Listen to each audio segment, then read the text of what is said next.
23. fejezet. Az összeesküvés. Harry, Ron és Hermione unalmas várakozása egészen késő estig tartott. Mire a nap eltűnt a horizont mögött, és a szürke utcára sötétség borult, Harry kezdte úgy érezni magát, mint egykor a Dursley házban, mikor Vernon bácsi bezárta őt a legkisebb szobába, vagy korábban a lépcső alatti gardróbba. Egyedül kuksolt a sötétben hosszú órákon át, társaság hiány lakótársaival, a gardróbban tanyázó pókokkal beszélgetett. Bár a mostani helyzet kicsit más volt, tekintettel arra, hogy itt volt vele Ron és Hermione is, ennek hatását Harry a legkevésbé sem érezte. Mindkét barátja némán üldögélt és bámult a semmibe, mintha valamiféle Lovegood korban szenvednének. Harry nem tudta megállni, hogy ne kacagjon fel erre a gondolatra, s hosszú ideje ez volt az egyetlen hang, ami megtörte a csendet. Mi olyan vicces? Kérdezte bambán Ron, aki már hosszú ideje félálomban volt, egy olyan idegesítő állapotban, mikor az ember legszívesebben elaludna, mégsem jön álom a szemére, így kénytelen ébren, épp elmével kibírni, amíg a semmittevés percei leperegnek. Semmi, mosolygott Harry, és a beszélgetés ezzel be is fejeződött. Hermione egy alig hallható hümmögéssel jelezte, hogy életben van, és már vissza is süllyedt a hallgatásba. Lovegood-kor. Harrynek hosszú ideje most jutott először eszébe a hosszú szőkehajú, álmatag Luna, akivel az elmúlt 2 évben jó barátok lettek. Vajon mit csinálhat most a lány? És mit csinálhat a többi barátja? Neville, Ernie, Fred, George és Ginny. Nem kellett sokáig töprengenie, hogy majdnem biztosan tudja, Fred és George valami új találmányon törik a fejüket a boltjuk fölötti lakásukban, Ernie Macmillan valószínűleg a könyvtárban tanul még éjfélig, Ginny, Luna és Neville pedig nyilván az igazak álmát alusszák a Roxfordban. Talán Roxford most sokkal békésebb, hogy ő, Harry nincs ott. Emlékezett rá, miket mesélt Hagrid kiskorában az iskoláról. A Roxford a béke szigete volt az első háború idején, mert Voldemort nem merte megtámadni. De attól kezdve, hogy ő betette a lábát az iskolába, minden megváltozott. A Roxford talán 1000 év alatt sem élt át annyi bizarr furcsaságot, betörést, baleseteket, merényletek sorozatát, féktelen rombolást, gyilkosságot, amennyit az utóbbi 6 évben, csak mert ő ott tanult. Hiába volt ott Dumbledore, akitől Voldemort is félt, még ő sem állíthatta meg azt a káoszt, amit Harry hozott magával, s amivel magával sodorta sok barátját is. Nem kellene ezen rágódnia, emlékeztette magát. Senki sem hibáztatja őt a történtekért. Senki, csak ő maga. Tessék, megint ott tart, ahol karácsonykor. Egyfolytában emlékeztetnie kell magát arra, hogy ne járassa az agyát a dolgokon, legyen nyugodt. Igen, csak hogy ezt könnyebb mondani, mint megtenni. Az egyetlen, ami számít, hogy ő már nincs Roxfordban. Roxford most újra a régi. Lépések zaja hallatszott. Valaki jött fel a lépcsőn. Ez önmagában nem lenne furcsa, hiszen rajtuk kívül még 3-an laktak ebben a házban, de az utóbbi 8 órában senki sem jött fel az emeletre, ami nagyban hozzájárult a 3 jó barát melankóliájához. Harry, Ron és Hermione most egy csapásra kiózanodott a félálomból, és türelmetlenül várták, hogy azoknak a lábaknak a gazdája vajon az ő szobájukba jön-e. Nem kellett csalódniuk, az ajtó kinyílt és megjelent Draco Malfoy vigyorgó képe. Ron lemondóan visszaroskadt az ágyra. Másra számítottál, Weasley patkány? Kérdezte Malfoy lassú, vontatott stílusában. Akarsz valamit? Érdeklődött Harry nem a legkedvesebb modorában. Malfoy összevonta a szemöldökét és beljebb jött a szobába. Mögötte egy fatálca lebegett a levegőben, rajta néhány szendvics és 2 tökleves kancsó. Féregfark csinált vacsorát. Ha kell, akkor lássatok hozzá. Ha nem, nekem mindegy. A tálca leereszkedett az éjjeli szekrényre, de Harry és Ron nem nyúlt hozzá.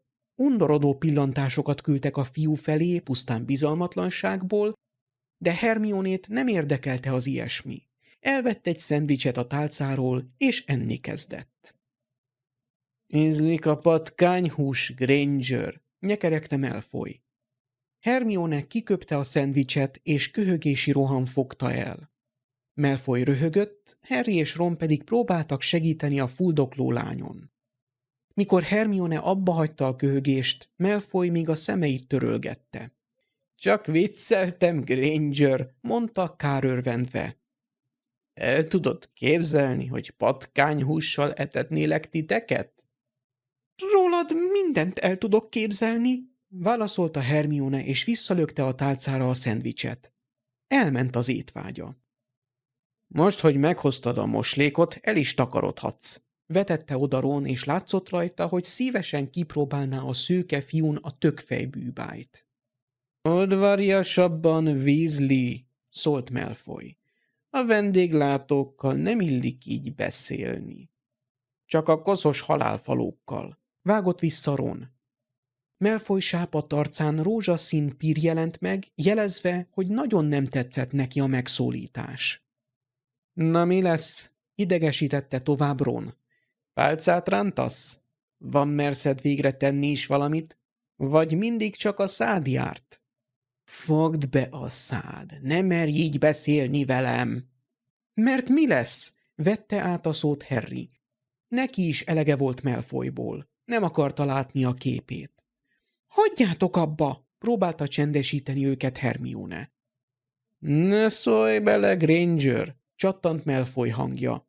Nem egy sárvérű fogja megmondani, hogy mit csináljak! Malfoy még be se fejezte a mondatot, de már fejjel lefelé lógva találta magát a szobában, hosszú, szőke haja a padlót söpörte. Harry a sarkánál fogva lebegtette, és arról se feledkezett meg, hogy gyorsan lefegyverezze. Gondolatban megdicsérte magát, amiért ilyen pontosan tudott végrehajtani kombinált varázslatot. Malfoy azonban nem dicsérte, válogatott szitkokat és káromkodást zúdított rá, Ron pedig vidáman nevetgélt. Hermione szótlanul és kissé sápadtan állt mellette, talán belátta, hogy felesleges békítőként fellépnie a veszekedők közt. Ideje megtanulnod, hogy senkit se nevez sárvérűnek, Malfoy, kiabálta túl Harry a szőke fiú szitok monológiát. Szerintem túl elfoglalt ahhoz, hogy figyeljen rád, jegyezte meg Ron nevetés közben, Malfoy eszeveszett kapálózását figyelve. Eresz le, mert megbánod te! Azt kérdeztem, megértetted? Kérdezte Harry nyomatékosan, de Malfoy tovább küzdött. Szerintem nem árt, ha a mi régi barátunk kap egy kis leckét udvariasságból, nem igaz, Ron? Dehogy nem, bólintott nevetve a megkérdezett. Harry, ne csináljátok! Motyogta Hermione zavartan, de Harry nem törődött vele. Malfoy bokájához emelte a pálcát, és kis hurkot írt levele a levegőben. A fiú lassan forogni kezdett a levegőben, mint egy búgócsiga, majd egyre jobban begyorsult. Tegyél le! Nyögte Malfoy. Harry elégtétellel figyelte a fiút, és eszébe se volt leereszteni. Harry legugolt, hogy Malfoy arcával egy vonalba kerüljön, így beszélt hozzá. Látod már, milyen érzés a kiszolgáltatottság, Malfoy? Szólt Harry. Azt hittem, tanultál valamit a kiszolgáltatottságról azok után, hogy Voldemort parancsát kellett teljesítened. De úgy látszik, te csak a körülményes úton tudsz tanulni. Malfoy egyre sebesebben pörgött a levegőben. Hermione szájára szorított kézzel iszonyodva nézte. Harry tudta, hogy azt az emléket juttatja eszébe, amit sok éve a Quidditch világkupa táborában láttak. Harry is emlékezett erre, ekkor hallott először a halálfalókról, ezért akarta így megleckéztetni Malfoyt. Ne! Könyörgött a fiú, és kezeivel kalimpált maga körül, hogy bele tudjon kapaszkodni valamibe, de semmit se ért el. Malfoy, szólt rá Harry, ígérd meg, hogy soha senkit nem fogsz többet sárvérűnek hívni. A válasz szinte azonnal jött. Jó, rendben, megígérem, csak eresz már le. Harry lelassította, majd megállította a pörgést, végül a Malfoy fiú megfordult a levegőben, és fenékkel leereszkedett a padlóra. A szédüléstől nem bírt egyenesen állni a lábán, így elterült a padlón, és csak zihált, mint egy partra vetett hal. Hermione elfordította a fejét, Ron azonban elégtétellel nézte Malfoyt. Ahogy Harry is, aki azonban kezdte sejteni, hogy Hermionétól fog még hallani néhány keresetlen szót a rögtönzött leckéztetésről. Potter, megint nem bírsz magaddal? Csendült egy hang az ajtó felől. Piton állt ott karbatett kézzel. Harrynek az a benyomása támadt, hogy nem csak épp most érkezett.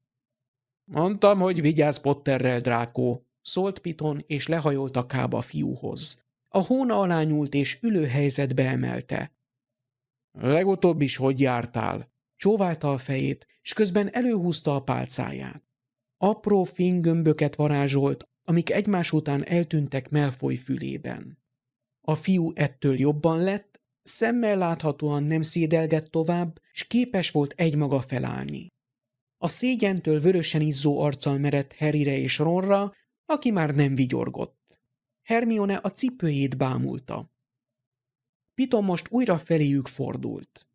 Épp vissza akartam adni a pálcáitokat, de ha képtelenek vagytok lenyugodni... Lenyugodtunk, morogta Ron. Piton lassan végignézett mindhármójukon, majd bólintott. Helyes. Nem azért vagyok itt, hogy a régi sérelmeket akarjátok tisztázni. Ezt épp maga mondja, mordult fel Harry. Piton kétszínű szavai egyenesen sértették a fülét. Ne vágja szavamba! Ez hihetetlen, dühöngött magában Harry. Hogy lehet valaki ennyire kétszínű? Ő beszél a sérelmek tisztázásáról, közben meg akarta ölni azokat, akik gyerekkorában megalázták. Itt vannak. Sorban visszaadta mindegyiküknek a varázspálcákat. Tegyétek el, itt nem lesz rá szükség. Se ma, se holnap. Ron kétkedve nézett rá, de látva Harryt és Hermionét, ő is belenyugodva zsebre dugta a visszakapott varázseszközt. Malfoy olyan képet vágott, mint egy duzzogó óvodás, és karbatett kézzel állt az ajtófélfának támaszkodva. Harry nem törődött vele. Eleget idegeskedett már Malfoy miatt az elmúlt 6 évben, és nem akarta továbbiakban foglalkozni ezzel. Különben is kit érdekel Malfoy, gondolta Harry. Ő csak egy jelentéktelen kis senki. Úgy látszik, előszeretettel használod a varázslataimat, Potter, duruzsolta Piton. Levi Corpus, ha jól emlékszem. Harry lassan bólintott. Ugyanazt a furcsa tekintetet látta Piton szemében, mikor tavaly a Sectum Sempra varázslatot használta ugyancsak Malfoyon az egyik Roxforti fiúvécében. Nem vagyok meglepve, folytatta a varázsló. Mikor Roxforti diák voltam, gyorsan elterjedtek az általam alkotott varázslatok. Harry nem bírta nem észrevenni, mennyire méltóságteljesen ejti ki Piton az alkotott szót. Én nem ismerek egyet se, szólt közbe Dráko az ajtó mellől, arcán irigység jelei mutatkoztak. Talán észrevette, Piton milyen furcsán viszonyul ahhoz, hogy Harry Potter ismeri az ő varázslatait, miközben ő egyről se tud. Piton a válla fölött Malfoyra nézett, és tisztán kivehetően mosolyra görbült a szája. Harry és Ron lopva összenéztek, és mindketten undorodó kifejezést öltöttek. Majdnem úgy el van telve magával, mint francica, dohogott magában Harry. Valóban? Kérdezte Piton Malfoytól. Ez furcsa, pedig az édesanyád jól ismerte ezeket. Mikor fiatal koromban beléptem a halálfalók közé, Aurora főnek fának elhíreztelte, milyen varázslatokat ismerek. Hamarosan a társaim is megtanulták őket. Malfoy szaporán pislogott és szorosabbra fonta a karját. Ki az au? Kezdte Hermione, de nem tudta befejezni. És Potter mégis honnan ismeri ezeket? Kérdezte Malfoy most már hallható sértődöttséggel a hangjában. Piton visszafordult Harry felé, és vigyorogva nézett rá. Pár másodperc után biccentett a fejével, beszédre ösztönözve Harryt. Egy könyvben olvastam, mondta Malfoynak. A régi bájitaltan haladóknak könyvébe firkálta őket. De azt nem értem, miért hagyta el. Tekintett fel kérdőn Pitonra, aki még mindig jó egy fejjel magasabb volt nála. A válasz most sem érkezett rögtön. Piton vagy kivárt, vagy elgondolkozott a régi emlékeken, de arcáról semmit se lehetett leolvasni. Már nem is mosolygott, ahogy pár pillanattal ezelőtt. Olyan mértékben tudta uralni az érzelmeit, hogy az egyenesen ijesztő volt. Sosem akartam megtartani magamnak a tudást, Potter, felelte végül. Bár legtöbbször megválogattam, kinek mit tanítok, akkoriban azt hiszem, csábított a bizonytalanság, hogy egy ismeretlennek a kezébe fog kerülni az a könyv. Nem tudom megmagyarázni pontosan, miért is hagytam hátra a bájitaltan szertárban. Ma már nem tennék ilyesmit. Harry és Ron csendben figyelték Piton szavait, ahogy Malfoy is.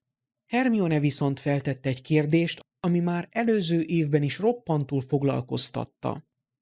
Abban a könyvben félvérhercegnek nevezte magát, mondta a lány. De ha a halálfalókhoz csatlakozott, miért hívta magát félvérnek? Természetesen azért, Granger, mert félvér vagyok. Csattant fel Piton. Édesanyám aranyvérű volt, az apám viszont mugli. Van még hasonló ostoba kérdése? Hermione láthatóan kicsit meghökkent azon, mennyire feldúlta a kérdés a varázslót, de megpróbált nem törődni vele. Nem így értettem, motyogta Hermione. Én csak... Ron befejezte helyette a kérdést. Miért hirdette, hogy félvér, ha másokat sárvérűzött? Talán mert minden, amit a fiatal halálfalók tanúsítottak, csupa önbecsapás és hazugság volt? Kérdezett vissza talányosan Piton. Szóval maga nem... Kezdte akadozva Harry. De akkor miért hívott másokat sárvérűnek? Harry élénken emlékezett a merengőben látott emlékre, amiben a fiatal Perseus Piton sárvérűnek nevezte Lilit, Harry édesanyját, annak dacára, hogy a lány meg akarta védeni őt James Pottertől és Siriustól. Azért, mert ez egy sértés, válaszolta magától értetődő hangon Piton. Ha meg akartam sérteni valakit, hát úgy tettem, ahogy épp akartam. Miközben beszélt, szilárdan nézett Harry szemébe, mintha kifejezetten hozzá beszélne. Harry kiolvasta a tekintetéből az üzenetet. Senkinek ne merjen beszélni a merengőben látottakról. Malfoy érdeklődve hallgatta a beszélgetést. Az arckifejezésén látszott, hogy számára is új dolgok hangzanak el most, de az is egyértelmű volt Harrynek, hogy volt évfolyamtársa bizonyosan egész másként vélekedik a sárvérűzésről. A többi halálfaló nem pont így gondolja. Adott hangot Harry a véleményének. Az már az ő dolguk, legyintett Piton nem törődő módon. Mint már említettem, én mindig az észszerűség talaján próbáltam maradni. A beszélgetés megint elült hosszú másodpercekre, s Harry, miután elkapta Hermione sokat mondó pillantását, úgy vélte, ideje új utakra terelni a társalgást. Hajlandó végre elmondani, amit tudnak? Kérdezte Harry, remélve, hogy most nem fog újabb elutasítást kapni.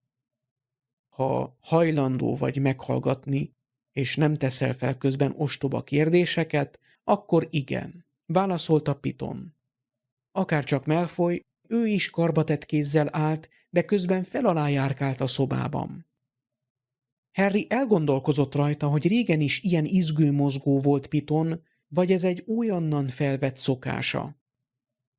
Mennyit tudsz valójában a nagyúr terveiről? Kérdezte, s abba hagyta a járkálást. Nem sokat, vallotta be Harry. Gondolom, tervei vannak az óriásokkal és a dementorokkal. Piton halványan elmosolyodott. Szóval semmit se tudsz, susogta. Valóban, óriásokat hívott az országba, északra, egy szigeten gyűjti össze őket. Ők úgy hiszik, a nagyúr céljai közt szerepel, hogy egyenlőséget teremtsen és jogokat adjon nekik. De ez természetesen hazugság. Hányan vannak? Kotyogott közbe Harry. Úgy 20-30-an. Jött a válasz. Ron halkan füttyentett. Mindenben a nagyúr parancsait követik, és ők nem az a fajta, akiket egykönnyen meg lehetne győzni. Semmiképp sem egy ilyen minisztériummal. A sötét nagyúr felhasználja az óriások és dementorok erejét a céljai elérésében, de csak annyiban, mintha inferust használna. Nem, Potter, a nagyúrnak olyan tervei vannak, amelyeknek csak részletét osztja meg a legbizalmasabbjaival is. Az elsővel? Kérdezett közbe Harry, ügyet se vetve Piton rosszalló tekintetére vagy korábbi figyelmeztetésére. Az maga, ugye? Igen, jelenleg én vagyok az első halálfaló, vagyis az ő bizalmasa, válaszolta Piton. Ennél fogva tudok az olyan haditervekről, amik a mágiaügyi minisztérium végső megtörését célozzák. Harry gyomra vetett egy bukfencet. A minisztérium végső megtörését? Hát már ilyen erős lenne Voldemort. Összepillantott két barátjával, akiknek hasonló gondolatok járhattak az eszükben. Mondja el a haditervet, kérte izgatottan Hermione, de Piton mosolyogva megcsóválta a fejét. Eszemben sincs elmondani, mondta Piton. És miért? Csattant fel dühösen Ron. Vagy azt se árulja el? Ne várja, hogy vakon megbízzunk magában, mint Dumbledore. Piton arca eltorzult a méregtől, és már nyitotta a száját, hogy durván legorombítsa Ront, de Hermione nem hagyta szóhoz jutni. Attól tart, hogy lelepleződik Voldemort előtt, igaz? Vagy a kérdés, vagy a nagyúr nevének kiejtése miatt, de Piton nem kezdett ordibálni, gyorsan visszanyerte higgadtságát.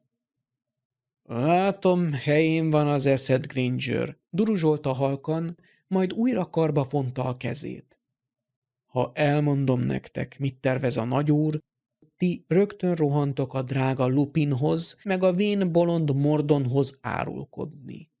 A nagyúr pedig tudni fogja, hogy azt csak én mondhattam el nekik. Miért gyanakodna magára? Kérdezte Harry. Maga az első, nem gyanakodna épp magára. 1000 lehetőség van, ahonnan megtudhatnák a főnixek. Nem biztos, hogy... Mint mondtam, Potter, a nagyúr úgy tudja, hogy egyedül én ismerem a hosszú távú haditerveit. Szakította félbe Piton, és egyik lábáról a másikra helyezte a testsúlyát. Ez nem teljesen igaz, ugyanis elmondtam 3 másik embernek is arra az esetre, ha valami történne velem. Ami pedig a sötét nagyúr gyanakvását illeti. Nos, az hamarosan megváltozik velem kapcsolatban. Harry, Ron és Hermione hallgatott. Az ajtónál áldogáló Malfoy valamivel nyugtalanabbnak tűnt, mint pár perccel ezelőtt, kezével idegesen babrált az ajtófélfán. Épp erről akartam beszélni veletek, folytatta Piton. Ha egy halálfaló első lesz valamilyen oknál fogva, arra a nagyúr hamarosan újabb feladatot bíz, mégpedig bizalmas feladatot. Az én feladatom az, hogy keresselek meg és öljelek meg téged, mondta szemrebbenés nélkül.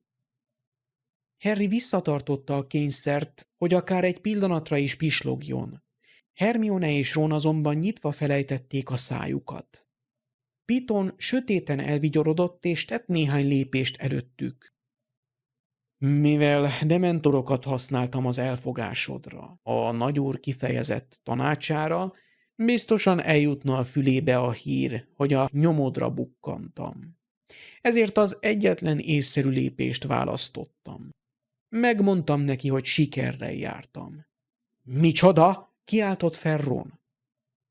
Piton nem törődött vele, tovább beszélt. Holnap után idejön, hogy megnézzem magának, addigra el kell mennetek.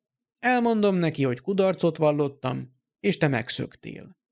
Nem fogja megdicsérni magát, csúszott ki Harry száján a megjegyzés. Tudom, mondta rezzenéstelen arccal a férfi, de nincs okom félteni az életemet. A bizalmi pozíciót természetesen elvesztem, nem leszek többé első. Ezért is lenne számomra kockázatos, ha a Főnix rendje meghiúsítaná a nagyúr terveit. Hermione nyugtalanul fészkelődni kezdett. Akkor kénytelenek vagyunk hagyni elbukni a minisztériumot, ugye? Nézett fel Pitonra. Ron jól hallhatóan nyelt egyet. Nem feltétlenül. Jött a bizakodó válasz Pitontól. Ha sietünk, még azelőtt elpusztíthatjuk a nagyurat, mielőtt sor kerülne erre. Harry felkapta a fejét. Végre! Hosszú idő után ezek a szavak, amikre igazán vágyott. Ha Piton azt mondja, még időben elpusztíthatják a horcruxokat, akkor van remény. Beszélt magának a horcruxokról? Beavatta? Tudja, hogy tudok róluk, de nem mondta el nekem, hol vannak. Válaszolta Piton. Azaz, hogy ő nem mondta el, de már nyomra bukkantam. Harry agyába számtalan kérdés kezdett özönleni, mégsem ő volt az, aki feltette az elsőt.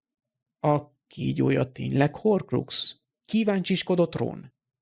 Igen, az. Ellenőriztem. Azzal nem lesz probléma, akármikor el tudom pusztítani. Mégis úgy kellene, hogy a nagyúr ne tudjon róla. Szóval én nem tehetem, majd neked kell megtenni, nézett Harryre Piton, vagy valaki másnak, hogy önvédelemnek tűnjön.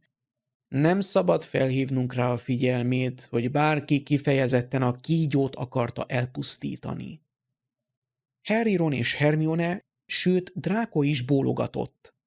Harry csak most figyelt fel arra, hogy Draco itt maradt, és mindent hall a horcruxokról és a tervekről. Piton biztos kiparancsolta volna, ha nem akarja, hogy halljon ezekről a dolgokról. Figyelmeztette magát Harry gondolatban. Egy biztos, Dumbledore nem épp így tervezte a horcrux vadászatot. Harry végül rákérdezett arra, ami a leginkább foglalkoztatta. És az ismeretlen horcrux? Arról hallottam a legtöbbet, válaszolta Piton, de még az is kevés, hogy biztosan tudjam, miről van szó. Hollóhátihoz tartozott valamikor, és az is biztos, hogy most nála van. Bocsánat, tudja kinél? Javította ki magát gyorsan Harry. Azt mondta, tervei vannak vele. Bólintott Piton. Harry a homlokát ráncolta. Miféle tervei lehetnek egy horcruxszal? Minden horcruxával terve van, Potter, figyelmeztette Piton, hosszú mutató ujját feltartva. Terve volt a Mugli naplóval, a serleggel és a medállal is. És felhasználja a kígyót is. Harry végig gondolta, és be kellett látnia, hogy valóban így van. A napló célja az volt, hogy újra kinyissa a titkok kamráját, és Voldemort uralma alá hajtsa a Roxfortot. A kígyóé, hogy szolgálja őt. A medál és az elrejtett serleg arra volt jó, hogy életben tartsa Voldemortot, ha elpusztul a teste. Talán az ismeretlennek is ez a célja? De semmi biztosat nem tudnak még. Mit mondott még magának? Érdeklődött Harry. Kell még lennie valaminek. Piton megint szünetet tartott, de most az arcára kiült a töprengés, és rá oly nem jellemzően a bizonytalanság. Van valaki, kezdte, s hosszú ujjával ismét végig simította a száját. Egy általam ismeretlen illető, aki majdnem bizonyos, hogy az egyik horcrux hatalma alá került. Harryék döbbenten néztek Pitonra, majd Hermione ösztönösen Ronra sandított. Úgy, mint Ron húga? kérdezte. Mint Ginny, amikor Tom Denham naplója megbabonázta? Igen, pontosan úgy, válaszolta Piton. De szinte semmit se tudunk róla, és még sosem láttam. Személyesen a nagyúrral áll kapcsolatban, neki számol be. De hogy miről, azt végképp nem tudom. Mikor látta, hogy Harry, Ron és Hermione mohón várakozó arccal néznek rá, folytatta. Úgy vélem, hogy a minisztérium alkalmazottja lehet, vagy más fontos pozícióban lévő ember. Miből gondolja ezt? Kérdezte Harry. A sötét nagyúr egy beszélgetésünk alkalmával, egészen pontosan, mikor kifaggatott az információkról, amiket Dumbledore-tól szereztem, célzott rá, hogy egy horcruxot úgymond csatarendbe állított, hogy minél előbb sikerüljön átvennie a hatalmat. Mivel már nincsenek beépített halálfalók a mágiaügyi minisztériumban, valószínűleg szükségesnek látta, hogy a kezébe vegye az irányítást. De erről senkinek nem beszél. Harrynek eszébe jutott egy lehetőség, s agya vadul dolgozott, hogy összerakja a kirakójáték darabjait, de, mint mindig, Hermione gyorsabb volt nála. Nem hallott egy Marcus Leonard nevű emberről? Kérdezte. Nem. Ez furcsa, dünnyögte Hermione. Leonard egy auror volt, akit a minisztérium Harry után küldött. Talán azt remélték, hogy ha követik Harryt, elvezetheti őket a halálfalókhoz. De Leonard néhány hete eltűnt. A reggeli profétában azt írták, hogy szerintük a halálfalók rabolták el. Tényleg volt egy ilyen cikk, jegyezte meg Malfoy. Piton egy darabig csendben gondolkozott és járkált, majd újra megszólalt. Ez lehetséges. Ugyanis nem hallottam róla, hogy elrabolták volna halálfalók. Ha egy horcrux hatása alá került, akkor nem is kellett elrabolni. De ez nem magyarázza meg, miért tartják eltűntnek. Harrynek szöget ütött a fejébe Piton tanástalansága, és ezt nyomban szóvá is tette. Ha legilimentált azzal a levéllel, akkor hogy lehet, hogy nem tudja, ki az a Leonard? Piton felpillantott, és abbahagyta a járkálást. Azzal a levéllel csak a horcruxok után kutattam az elmédben, Potter. Világosította fel Harryt, kizökkentve eddigi gondolataiból. Egy bizonyos téma, egy meghatározott érzelmi állapotot vált ki egy emberből, és engem csupán az érdekelt, mit tudtál meg a lélekdarabokról. Így tudtam meg azt is, hogy tegnap éjszaka a minisztériumba indultál Muriel Pruvittel. Harrynek egy cseppet sem tetszett a gondolat, hogy Piton mennyit látott a gondolatai közül, de most egy kicsit megnyugtatta az a tudat, hogy csak a számára szükségeseket figyelte. Megjegyzem, aggasztóan sokat álmodsz ezekről a dolgokról. Nézett szúrósan Harry szemébe. Egyáltalán nem vetted komolyan az oklumenciát, igaz? Hát nem igazán, ismerte be Harry. Jellemző, mondta lesújtó hangon a varázsló. Miért számít ez? Bukott ki Harryből. Tudja ki, már oklumentál ellenem, nem akar csak úgy. Harry elhallgatott, mikor eszébe jutott a novemberi éberálom, amit Voldemort küldött rá. Rájött, milyen buta volt, hogy az utóbbi időben megfeledkezett arról az esetről, s hogy még Pitonnak se szólt róla. Piton nem figyelt fel rá, miért hallgatott el Harry hirtelen, inkább kihasználta az alkalmat, hogy legorombítsa.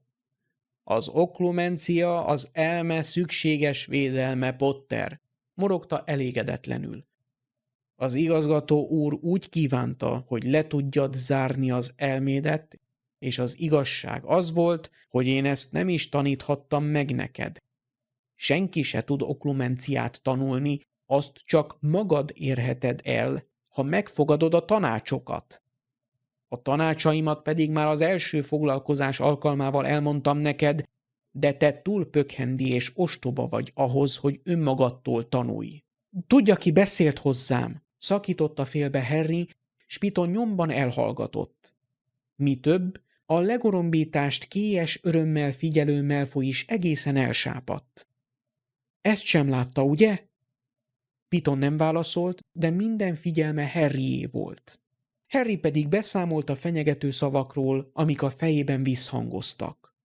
Ó, ha tudnád, győzelmet arattam. Végleges győzelmet.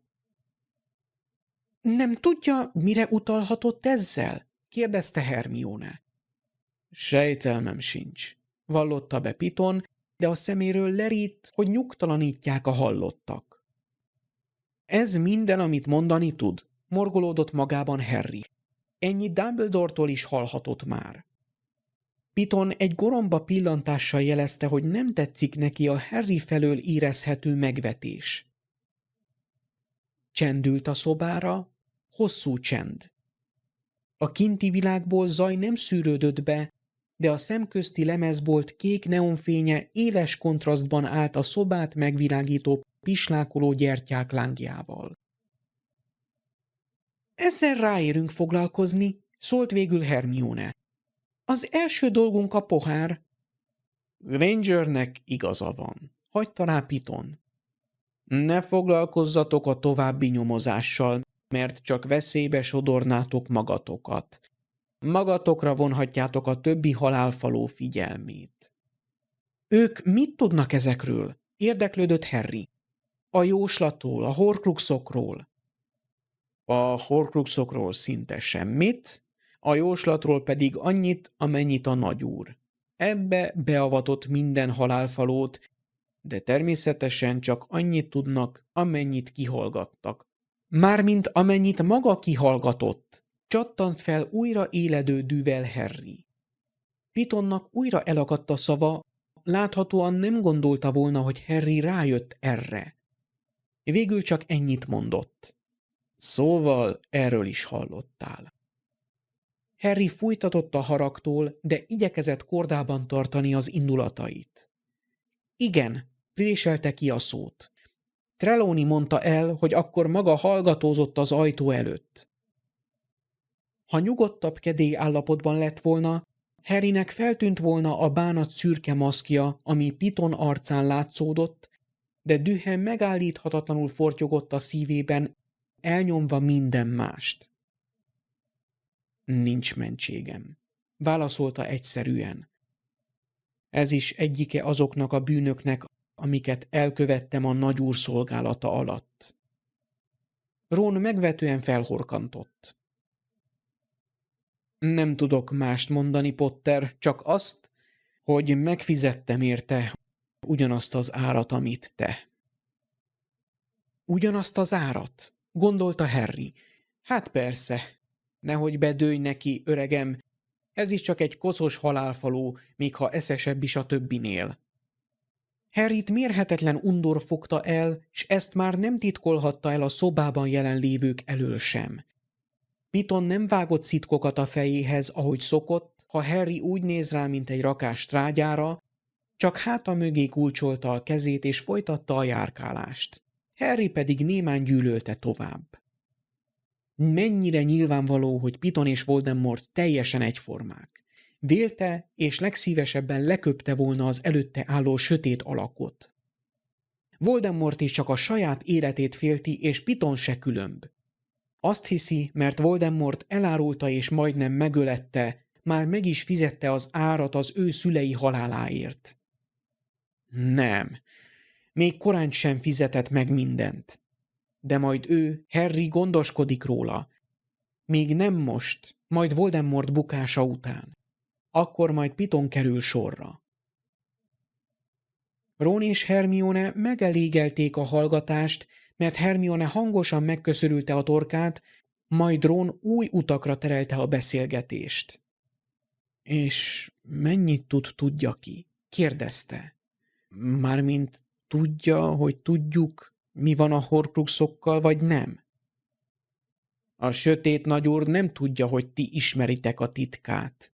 Világosította fel őket Piton. Azt sugalltam neki a jelentésem alkalmával, hogy Dumbledore túl éretlennek tartotta Pottert, hogy elmondja ezeket a tényeket, s helyette inkább engem avatott be. Mivel a jóslattal kapcsolatban a nagyúr már rádöbbent, hogy Dumbledore nem mondott el nektek fontos dolgokat, minden szavam elhitte. Mikor fogunk elmenni a pohárért? Érdeklődött izgatottan Hermione. Hamarosan, intette türelemre Piton, mindenféle sértegetés nélkül. Sok mindent el kell simítani előtte, hogy a nagyúr és a többi halálfaló ne gyanakodjon. Először is el kell terelnem valamivel Borgin figyelmét. Az a vénember jóformán ki se teszi a lábát a boltjából.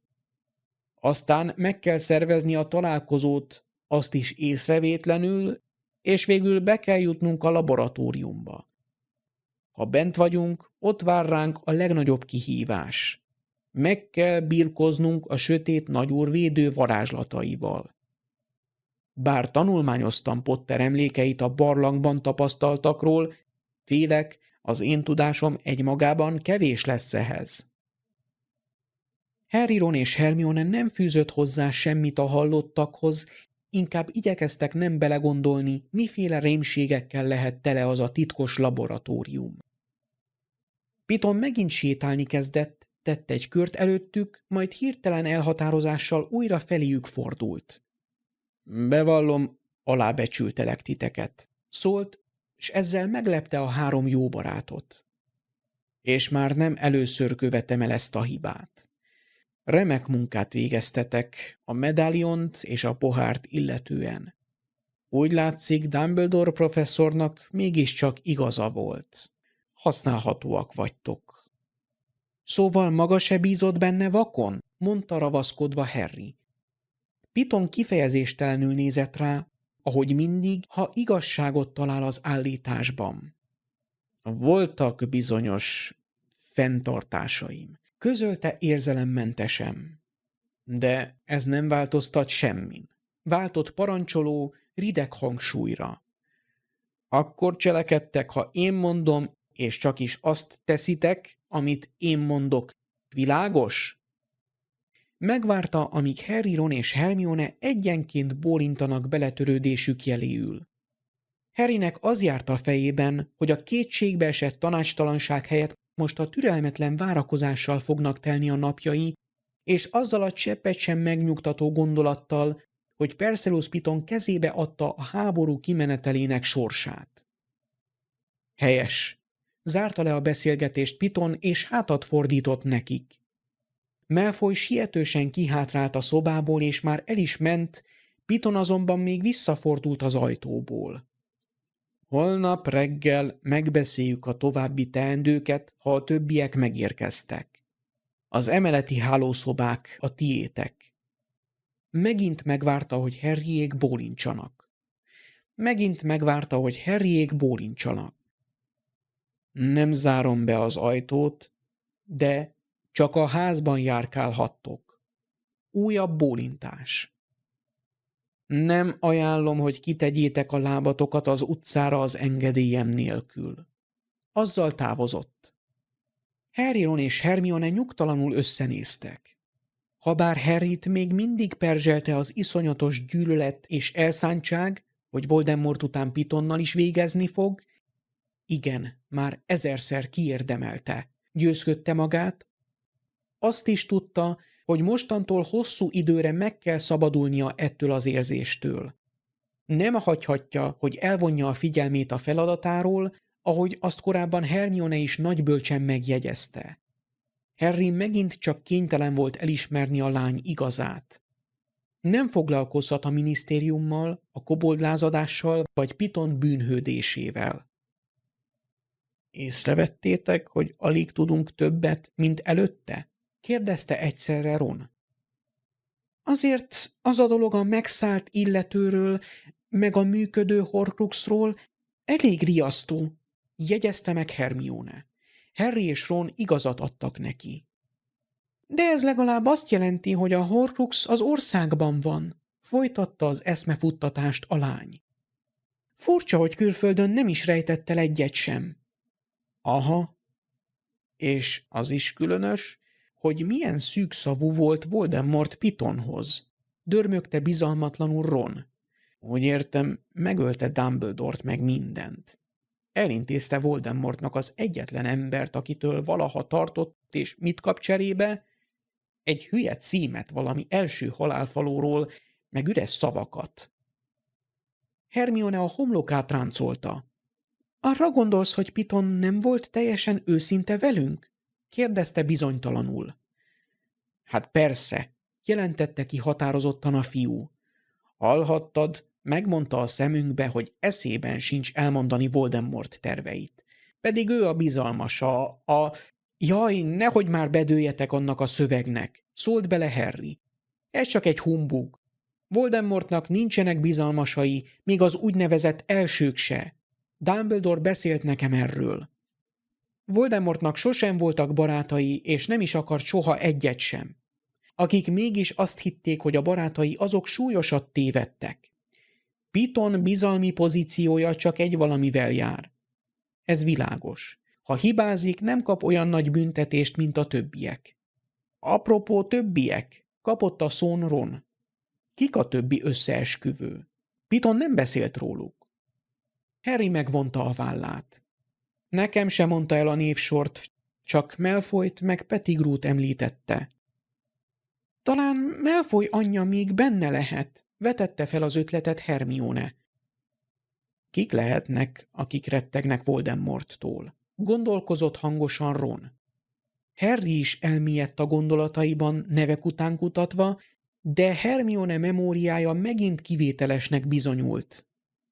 Azaz Avery nevezetű, találgatott bizonytalanul. Voldemort megkínozta, amiért rossz információkat kapott tőle, nem emlékszel? Nézett Harry tanácstalan arcába. Ron mesélte, hogy álmodtál róla.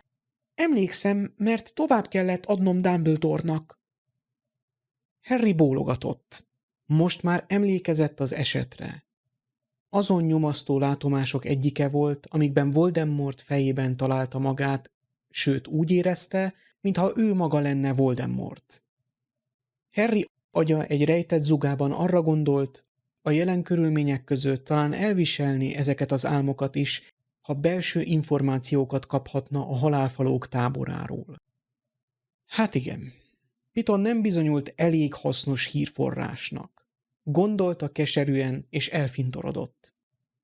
Ron lustán hátradőlt az ágyon, ami Malfoy és Piton távozása óta üldögélt, a cipőjét babrálva. Majd meglátjuk, mi sül ki ebből holnap. Motyogta Ron behunyt szemmel.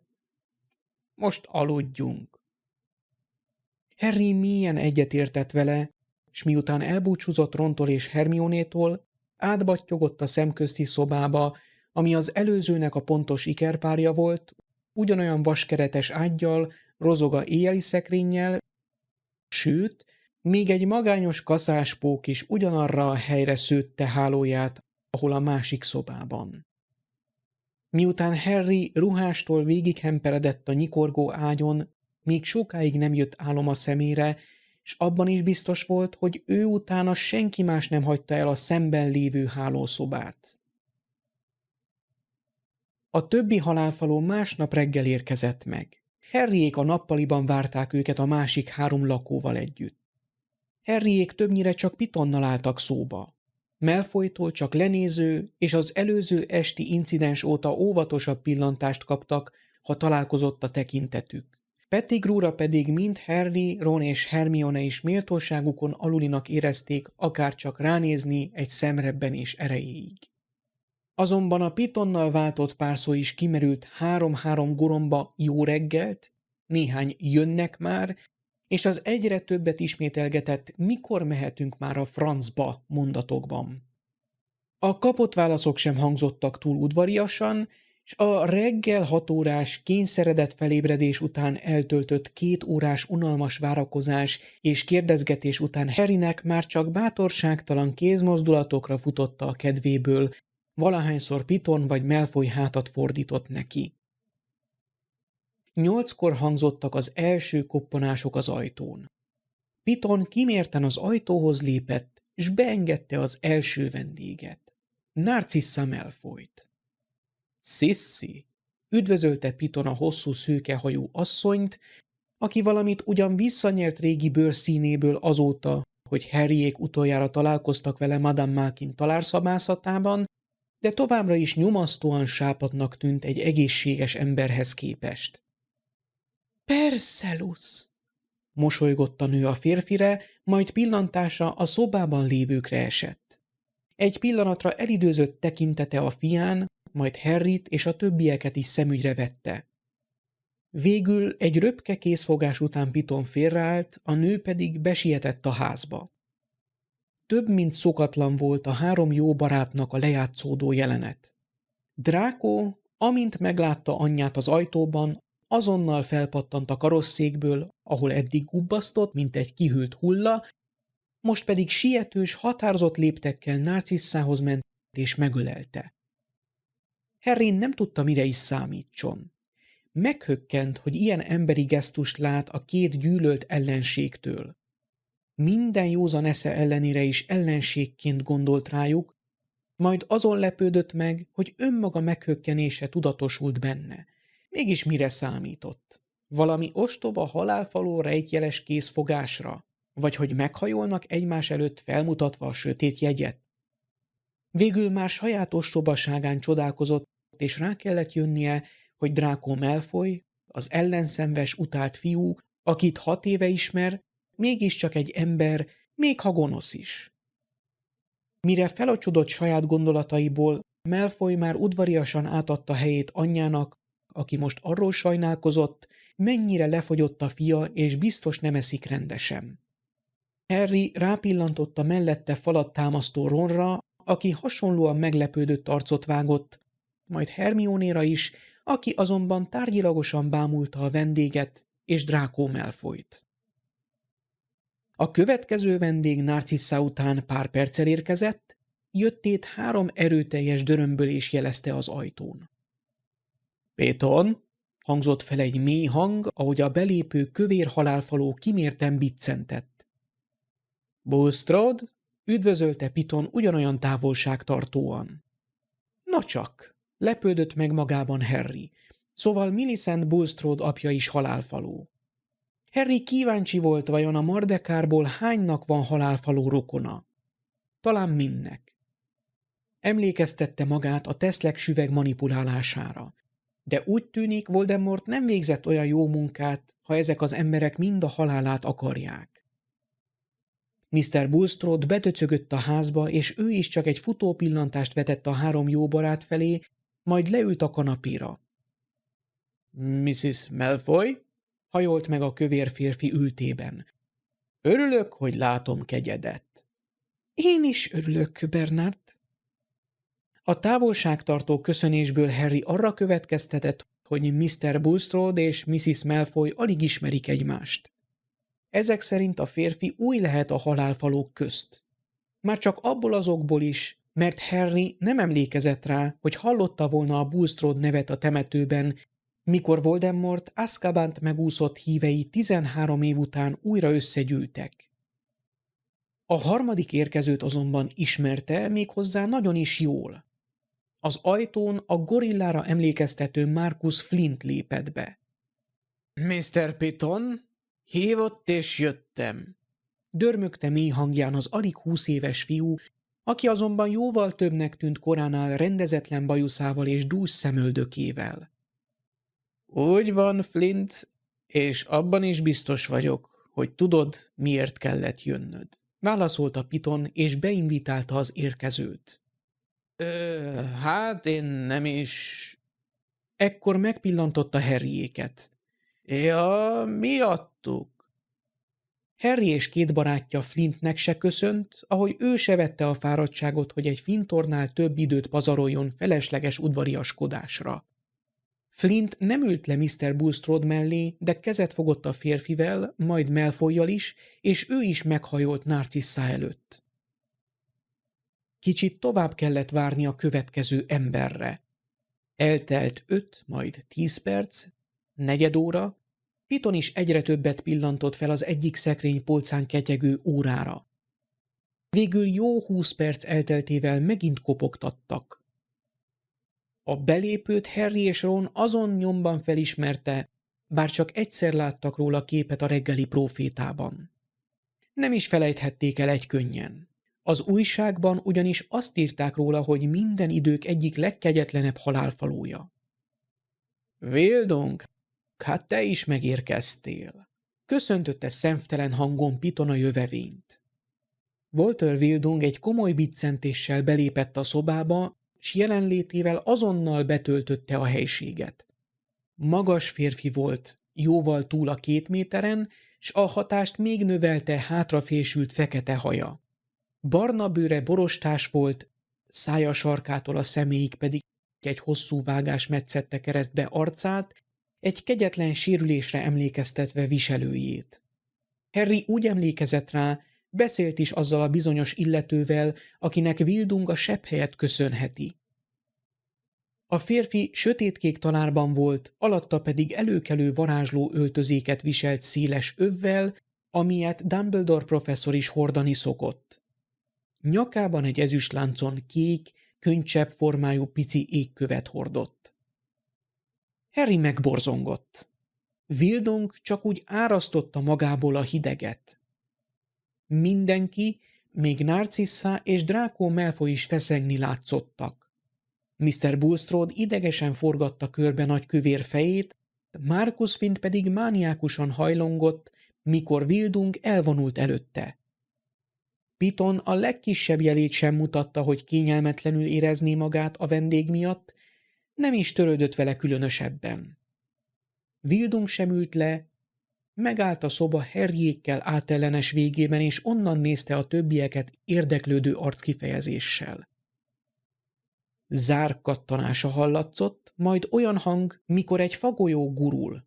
A függönykarnis megelevenedett, és elsötétítette az amúgy is kevés fényt árasztó piciny ablakot. Piton bezárkózott, majd feléjük fordult. Most, hogy mindenki megérkezett, kezdte, de szavait elnyomta egy hangos horkanás Ron és Harry részéről. Ez lenne a nagy hatalmas összeesküvés? Provokálta őket pökhendi hangon Harry. 6 ember, meg egy patkány? Alig bírta elhinni, hogy Piton ezt többnek gondolta, mint holmi hülye viccnek az ő cukkolására. Mivel azonban Piton hírből se ismerte a humorérzéket, ez a lehetőség kiesett, úgyhogy Harry kénytelen volt nevetés helyett felháborodni. Hermione is döbbent arcot vágott, Ron pedig a mennyezetre emelte a tekintetét. Flint nem hagyta annyiban. Ha nem tetszik, Potter, próbálkozz egyedül és nyugodtan megdögölhetsz. Dögölj meg inkább te, vágott vissza Ron, és fenyegetően felemelte a pálcáját. Flint is pálcát rántott. Na mi lesz, Weasley? Gyere csak, mindjárt még szélesebbre vágom azt a nagy málészádat. Abba hagyni, csattant fel Piton, mielőtt még Flint és az őt magasságában utolért Ron egymásnak ugorhatott volna. Wildung rezzenéstelen arccal nézelődött, mintha kellemes családi kiránduláson venne részt. A veszekedők leeresztették a varázspálcákat, előbb Flint, s csak aztán Ron, amivel Harry mélyen egyetértett. Nem várom el, Potter, hogy a te szánalmas észbeli képességeiddel megértsd az összeesküvés minden részletét és a munkát, amivel mindezt felépítettem. Fröcsögte Piton dühösen, de leszel szíves végre megtanulni, hogyha én beszélek, befogod a szád. Harry gyilkos szemeket meresztett Piton felé, de az már nem törődött vele. Újra a társasághoz intézte szavait.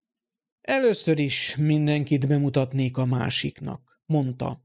Narcisszát mindannyian ismerik, és tudják, mennyit áldozott fel a sötét nagyúr szolgálatában, úgyhogy kérlek, bocsáss meg, Sissy, de rögtön tovább lépnék, ha meg nem sértelek. Narcissa mosolyogva bólintott, Piton pedig Mr. Bulstrode felé fordult. Mr. Bernard Bulstrode az obskurus kiadó munkatársa. Mr. Bulstrode minden jelenlévő felé fontoskodva biccentett. Tavaly március óta tagja a halálfalóknak, a sötét nagyúr a leányával zsarolta meg őt, mivel vonakodott nyíltan elhatárolni magát mellette. A lányát, Millicentet ismeritek, igaz? A kérdést Harryhez, Ronhoz és Hermionéhoz intézte, akik bólintottak. Mr. Bulstrode nem nézi jó szemmel a dementorok rászabadítását a lakosságra, ezért a sötét nagyúr hívei közt olyanokat kezdett keresni, akik osztják a nézeteit. A kövér férfi joviálisan mosolygott. Harry el se tudott volna képzelni jámborabb embert halálfalóként. Mindazonáltal Mr. Bulstrode már is nagyot nőtt a szemében dementor utálata miatt. A végén még kiderül, hogy ez az összeesküvés jó is valamire? Kérdezte magától. Piton közben már Marcus Flintet mutatta be a többieknek, akiről csak annyit mondott, hogy 1 éve csatlakozott a halálfalókhoz, és szeretne mielőbb szabadulni. Harry számára Flintnek ez a vágya meglehetősen röhelyes volt, és felidéződött benne, mit mondott Sirius a halálfalókról. Vagy örökké szolgálják urukat, vagy meghalnak. Drákot és féregfarkat úgy szintén ismeritek mindannyian, úgyhogy rátok se vesztegetnék több szót, mondta Piton lustán, és megvárta, amíg Drákó azonnal, majd kicsit később sértődötten Pettigrew is bólincson. Walter Wildung a sötét nagyúr egyik legelső és legkiválóbb tanítványa. Mutatott Wildungra, aki egy apró jelét sem adta, hogy tudomásul veszi a bemutatást. És az első. Mr. Wildung nem halálfaló, nem viseli a sötét jegyet, de régről ismeri a nagyurat, s vele tartott utazásai egy részén is. Ezért sok hasznos információval láthatott el minket. Hoppá, gondolta Harry, Voldemort egyik első talpnyalója. Furcsa, hogy az összeesküvők közt kötött ki. Vajon Piton tudja, mit csinál? Mintha csak Harry kérdését válaszolná meg, Piton folytatta.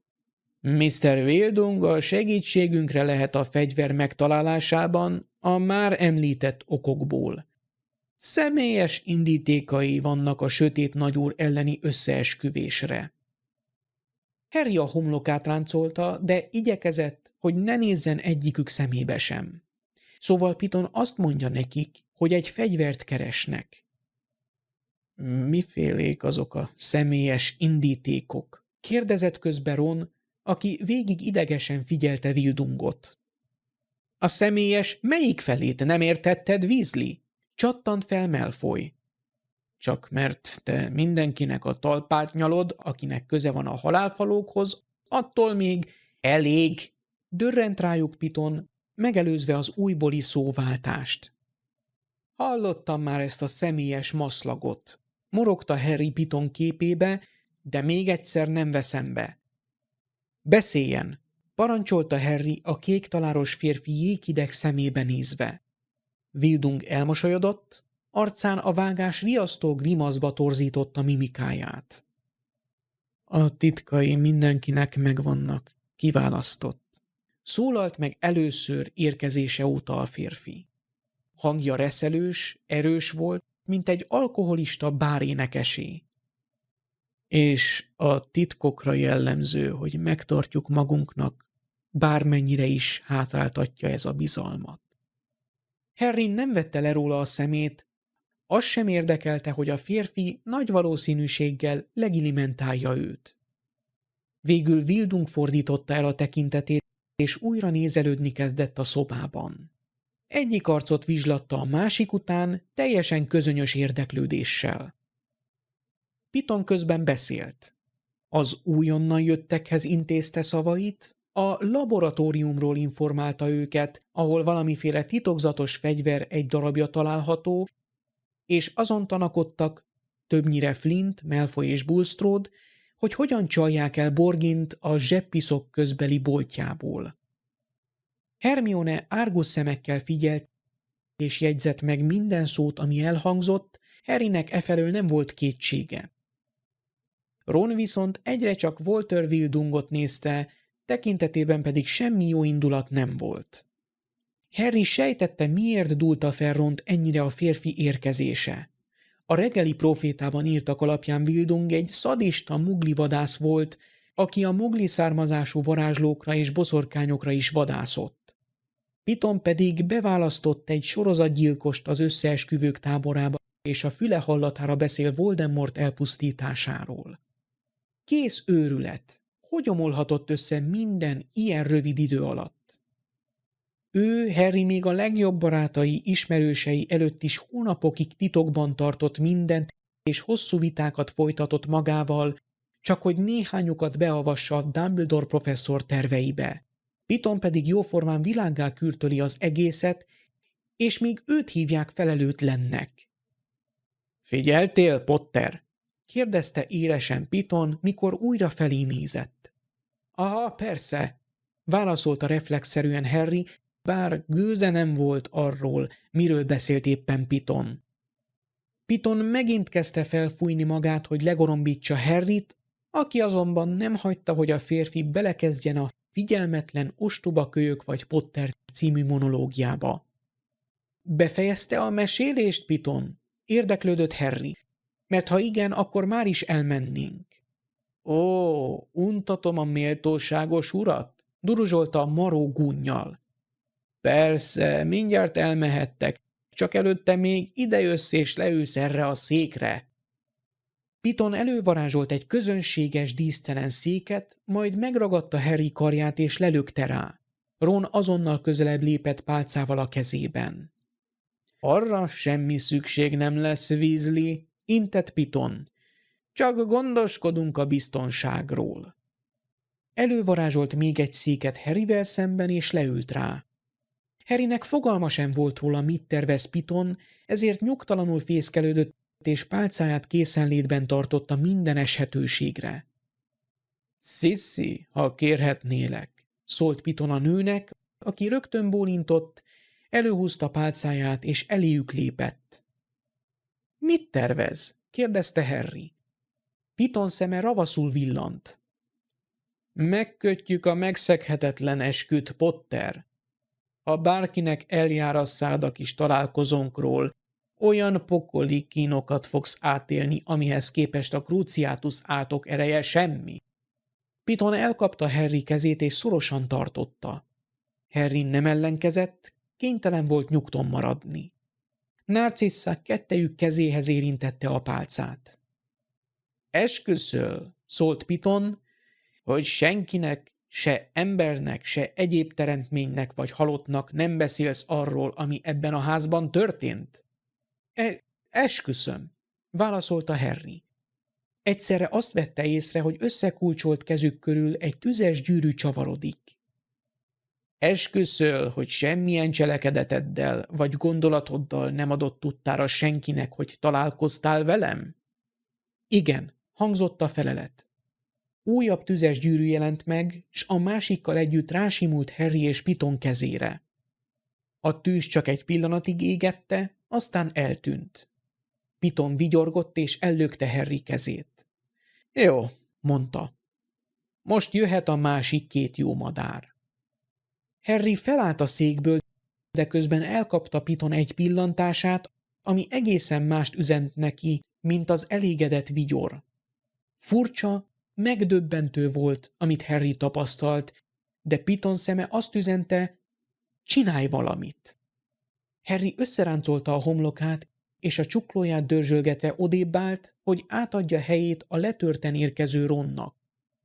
Harry elfordult a többiektől és gondolataiba merült, mi alatt Ron és Hermione is letette az esküt. Mikor végeztek, a vendégek szedelőzködni kezdtek, hogy induljanak. Harryben erősödni kezdett egyfajta furcsa befejezetlenség érzés, s mikor Mr. Bulstrode a kilincsért nyúlt, megértette, mit üzent neki Piton. Bár azt továbbra sem értette, hogy miért neki kell ezt elintéznie. Várjon! Szólt a férfira, aki kíváncsian visszafordult. Azt hiszi, elmehetnek csak így? Vetette oda Harry. Lehet, hogy Piton megbízik mindenféle jött-ment halálfalóban, de én nem. Vigyázz a szádra, te koszos! Harry türelmetlenül legyintett a kezével, és elfordult Marcus Flinttől. Maguk is tegyék le a megszeghetetlen esküt, mondta Harry. Ha azt megteszik, már is elmehetnek, de addig nem. És ki állít meg benne? Morogta Flint, de nem mindenki viseltetett így az ötlet iránt. Narcissa rosszallóan nézett rá, ahogy szokott, de ülve maradt. Mr. Bulstrode engedelmesen visszasétált a szoba közepére és leült az egyik elővarázsolt székre, Malfoy és Wildung pedig figyelték az eseményeket. Majd én, válaszolta Harry magabiztosan. Biztosan remekül értesz a főben járó átkokhoz, de nem ajánlom, hogy próbálkozz. Kérdezz csak Malfoyt. Bökött a fejével a szőke fiú felé, aki elvicsorodott ezekre a szavakra. Harry szeme Piton arcára tévedt, de az kifejezéstelen volt. Nyilván oklumentál, gondolta Harry. Hát jó, dörmögte Mr. Bulstrode, és kitartotta a kezét. Harry azonnal leült elé, és megkérdezte tőle ugyanazokat, amiket Piton kérdezett tőle. Ha megszegi az esküt, meghal. Zárta le az eskütételt Harry a feltétel kimondásával. Mr. Bulstrode egy pillanatig meghökkent, aztán bólintott hájas fejével, és meg sem várva a többieket, futólagos köszöngetés után távozott. Mr. Bulstrode után Flint került sorra, majd Mrs. Malfoy, akinek a szemében félelem ült, csak úgy, mint Marcus Flintnek, de a nagy darab fiú megpróbálta megvetéssel és haraggal elnyomni. De a keze remegésén ez nem tudott segíteni. Narcissa után Draco Malfoy jött sorra, akinek hideg és izzadós kezét több mint kényelmetlen volt megfogni, s jóformán eldarálták az esküt, hogy minél előbb megszabaduljanak egymástól. Draco elbúcsúzott az anyjától, aki szintén távozott Marcus Flinter együtt, aki udvariasan ajtót nyitott neki. Az eskető végig Piton volt, és csak kurta fejbólintásokkal búcsúzott a többiektől, leszámítva Narcissát, akivel váltott egy futó mosolyt. Harrynek az volt a gyanúja, hogy Piton ideges. Pettigrew is sorra került, neki kérges és száraz volt a tenyere, nem úgy a másik, ami egy ezüst kéz volt, és hidegen csillogott a gyertyák fényében. Miután Pettigrew az eskütétel után felpattant és visszasettenkedett a sarokba, ahol eddig ácsorgott, Harry körülnézett. Már csak egy ember volt hátra, a hallgatag Wildung. Ő azonban sátáni mosollyal az arcán, karbatett kézzel támaszkodott a könyves szekrénynek.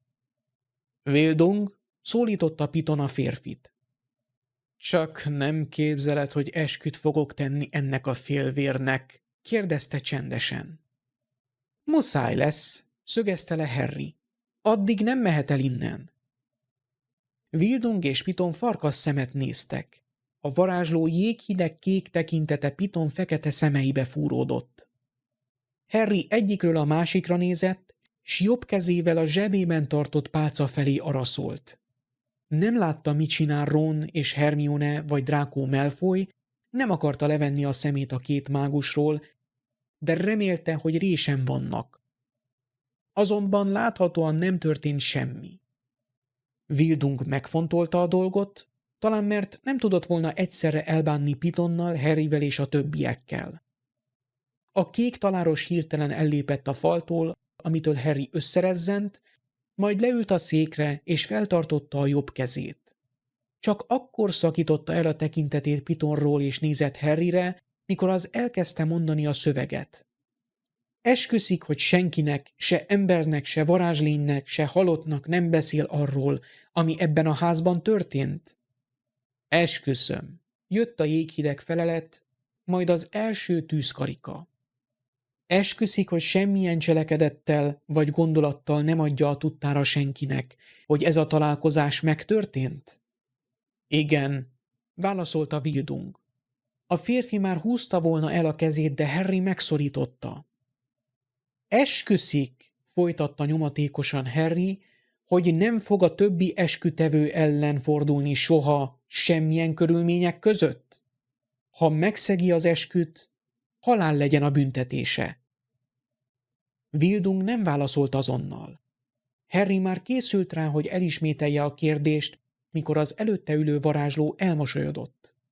Ugyanazt a torz grimaszt öltötte az arca, mint korábban, a kézszorítása pedig erősebb lett egy árnyalattal. Esküszöm, mondta, arra mérget vehetsz, kiválasztott. A tűzkörök eltűntek, Harry gyorsan elengedte Wildung kezét, a férfi pedig szó nélkül távozott. Egy pillanatra azt hittem, ránk támad, jegyezte meg Harry, miután a csend kezdett nyomasztóvá válni. Nem voltál vele egyedül, Potter, felelte higgadtan Piton. Micsoda? Visította Hermione. Nem is bízott benne, és ide hívta? Hogy lehetett ennyire? Nem hívtam, Granger, szólt Piton. Walter Wildung a sötét nagyúr egyik legkorábbi híve, még a Roxforti időkből ismerik egymást, magyarázta. Wildung ugyanazt csinálta, amit én. Olyanokat keresett a halálfalók között, akik nem nézik jó szemmel a nagyúr visszatérését.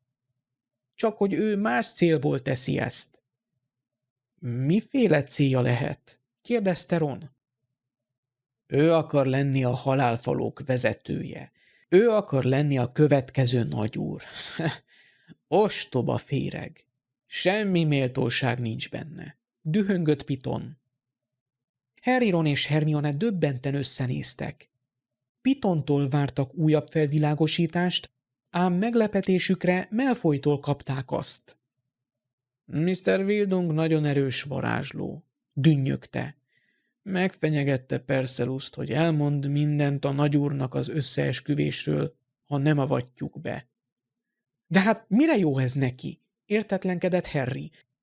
Ha ő annyi mindent tud, meg olyan nagy varázsló, ahogy mondod, miért nem fordult eddig ellene? Piton vigyorogva ránézett. Azért, mert érdekledőt, mutatott rá. Kíváncsi rád, a jóslat miatt. Tudni akarja szóról szóra. Fel akar használni, mi? Dohogott Harry. Pont mint Scrimgeour. Ne törődjetek vele, zárta le a témát Piton. Walter Wildung nem fog olyan helyzetbe kerülni, hogy eláruljon minket. Most már nem, hogy letette az esküt. Én nem kényszeríthettem rá Wildungot, hogy tegyen esküt, de szerencsére gyorsan átláttad a helyzetet. Ezt kénytelen vagyok elismerni, szólt fintorogva Harrynek. Ez nem igazán nyugtatta meg a jelenlévőket, talán ezért tette hozzá, mikor körbe pillantott az arcokon, elintézem, mihelyt alkalmam nyílik rá. Megöli? Csúszott ki a kérdés Hermione száján. Piton feléje fordult, s egy pillanatig némán nézte. Igen, mondta végül. Walter Wildung egy rendkívül veszélyes fekete mágus, és gondot jelenthet. Nem is beszélve arról, hogy perverz örömét leli muglik és mugli származásúak gyilkolásában. Ez talán elég ok Granger kisasszony számára is, nem? Hermione lesütötte a szemét, és motyogott valamit, amit nem lehetett érteni. Piton közben az egyik szekrényhez lépett, amin kinyitott egy kis ajtót. Kivett belőle egy megbarnult régi kötelet, letette az asztalra, majd rászegezte a pálcát. Transportus, motyogta, mire a kötél egész hosszában kéken világítani kezdett, majd kialudt, mintha mi sem történt volna. Holnap eljön ide a sötét nagyúr, hogy átadjalak neki, mondta Harrynek. Elmondom, hogy megszöktél előlem. Azzal átadta Harryéknek a kötelet. A három jó barát szokás szerint körbeállt, és várta a számolást. Harry nem tudta megállni, hogy fel ne lélegezzen. Végre elhagyhatja ezt az átkozott házat, ami tele van a halálfalók bűzével.